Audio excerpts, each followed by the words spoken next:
Bismillahirrahmanirrahim. Assalamualaikum warahmatullahi wabarakatuh.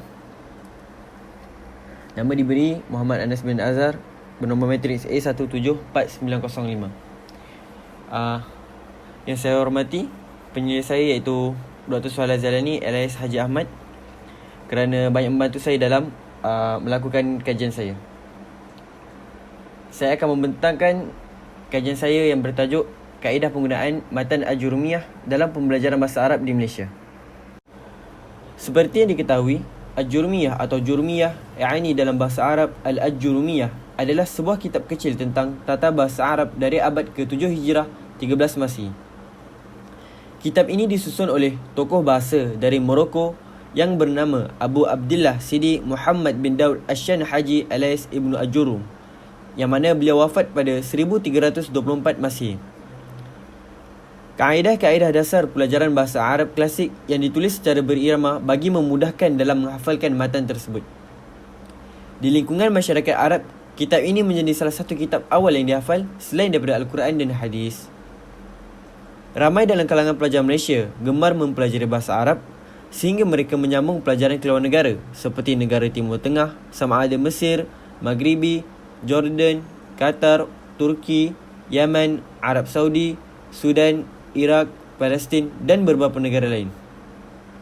Yang mana pelajar kita sendiri tidak sedar bahawa di Malaysia terdapat pelbagai IPT yang menyediakan segala kemudahan bagi mempelajari bahasa Arab.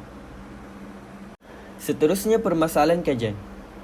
Menurut Muhammad Saiful Saleh, majoriti di Malaysia kini ramai menggunakan bahasa Inggeris sebagai bahasa pertuturan harian kerana ia dianggap sebagai bahasa antarabangsa yang diguna pakai pada masa kini. Walhal, ramai tidak tahu bahawa bahasa Arab juga banyak dijadikan sebagai bahasa pertuturan di luar negara kerana bahasa ini dianggap sebagai salah satu bahasa tertua.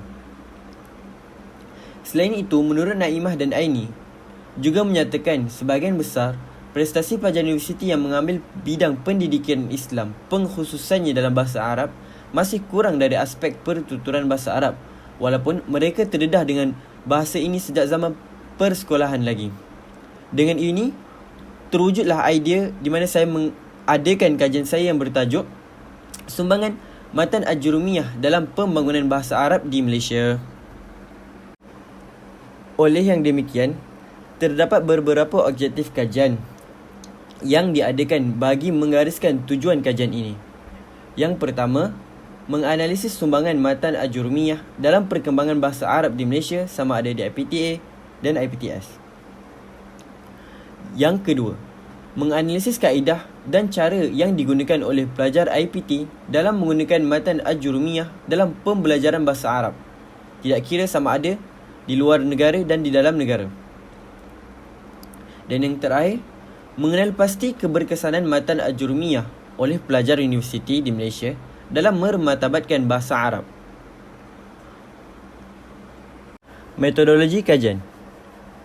Kajian kualitatif telah dilakukan bagi menganalisis kandungan, buku-buku, artikel dan lain-lain tulisan bagi menjalankan kajian ini. Seterusnya, kajian perpustakaan. Bagi mendapatkan maklumat dan bahan berkaitan tajuk kajian, saya telah membuat kajian perpustakaan di Perpustakaan Universiti Kebangsaan Malaysia iaitu Perpustakaan Tun Sri Lanang. Maklumat yang dikumpul adalah berkaitan dengan kata nama bahasa Arab dan ruang lingkupnya, kajian penyidik terhadap tempatan, penguasaan bahasa Arab dan pelaksanaan kurikulum bahasa Arab. Bahasa Arab komunikasi di Malaysia bersumberkan buku-buku ilmiah, tesis-tesis, jurnal-jurnal dan majalah.